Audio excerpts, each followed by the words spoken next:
welcome to another Sci-Fi Fantasy Saturday. And today we're going to Plum Island. In fact, we're going to be taking on the Plum Island Horror. This is a game from Herman Luttman.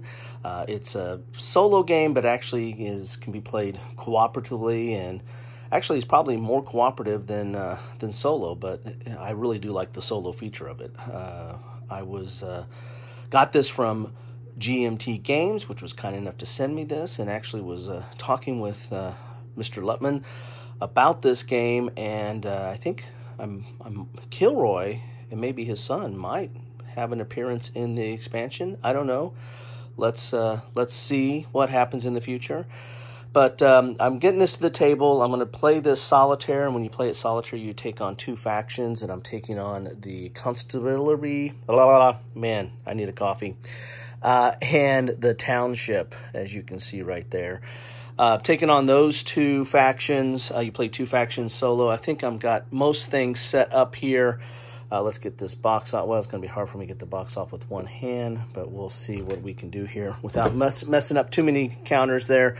And the interesting thing about setup is that you actually you activate the horrors, and you actually do some combat. So in the setup, this is in the setup phase, you actually start playing the game. And so I had some combat up there.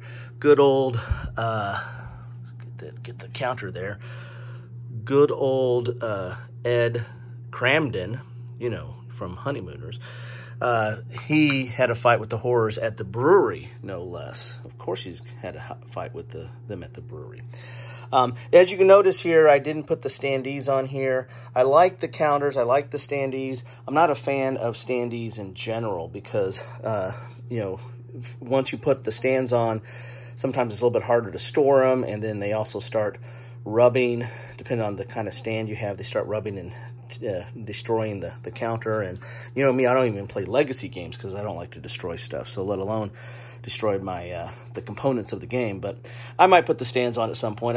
I'm not a never standee person, but generally don't like standees in that. And that's not a criticism of the game. That's just personal preference. So I have them as just put them on the board as counters right now. And if that becomes too chaotic to see what's in a space, then I will move back to, or maybe start putting them in the standees. Anyway, that's where we have it right now. I'm going to start playing this game, and I might just do either a full after action after I get done, or I might break this out into little segments. I don't know. I just want to get to this and see what happens. Thanks all. Hello all, this is a quick update after turn one. I'm probably not going to do an update after every turn, but who knows? We'll see. So there we are after turn one. Looking at the board, not horrible, but I do have a Murder of Horrors all the way down this far on the track. And when they get down to this bottom level, any of these areas that have yellow, of course the bridge over here, chance for overrun, and that causes bad stuff. As far as hits on my characters here, the dog Chase got a hit, and Ed Cramden got a hit, and then the rest of this is playing out generally okay. I was able to get a few civilians evacuated, so there you have it. That is where we're at after turn one. All right, this is the end. Is it the end of me, or is it the end of the game? Here we go. Finished up the game, turn 9, drew the last cubes out of the bag, and it was very, very close. I drew a green and a red, which saved me. If I'd have got 2 reds, I would have lost the game because it would have got up to 17. I had no overrun points. That was awesome. I really killed the civilians. That's not probably the right way to say that. I kicked butt on evacuating the civilians. I had much, much, much more than 26. And there you have it. That is the final track. So I end up winning. I got a ton of civilians out.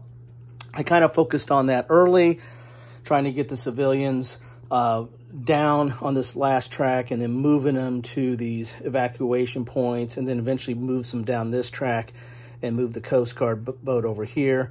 The Coast Guard, the Shore Patrol, they gave their last and final effort right here. That was the closest that we got to an overrun.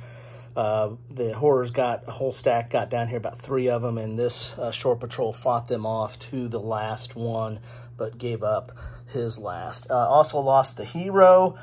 Never got the Wolverines on the board, but he died last in that one spot, and then the Hero died right here.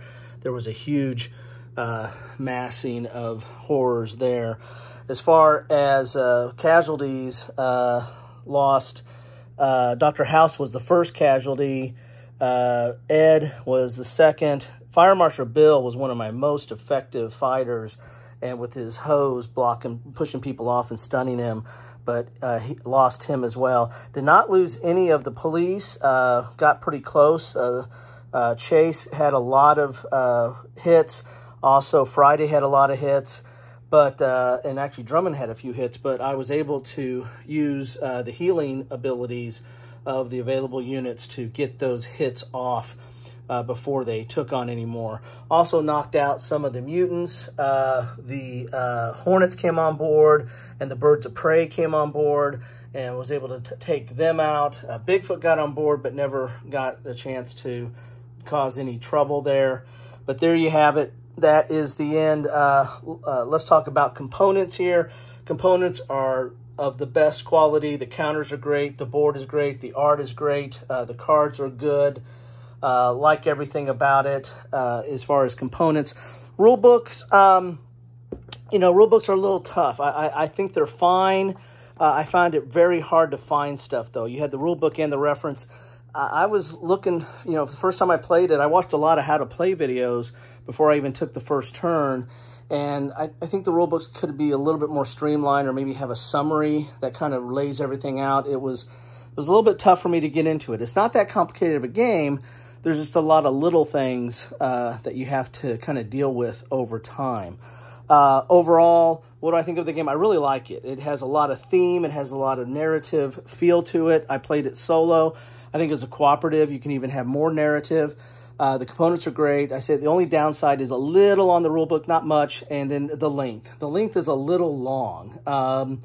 It does stay on the table for a little bit, but part of that was because I was learning how to play. But the turns, it starts out, one of the effects that adds to the length or subtracts from the length is your actions. You start off, with 1 action, so the game goes pretty quick, and then you get up to 3 actions. Of course, with solo, you have 2 tag-alongs or follow-alongs, and then at the end, you're only down to 1 action again. And towards that last day, I was only doing, I wasn't doing any follow-alongs, because I was like, you know what, we got the people where we need to do. We kind of have some bottlenecks set up or choke points. I'm not going to mess that up. Anyway, your mileage may vary. I did win this. It was a long slog and really came down to the last straw of the bag. It would have been horrific if that turned out anywhere else. Thanks all.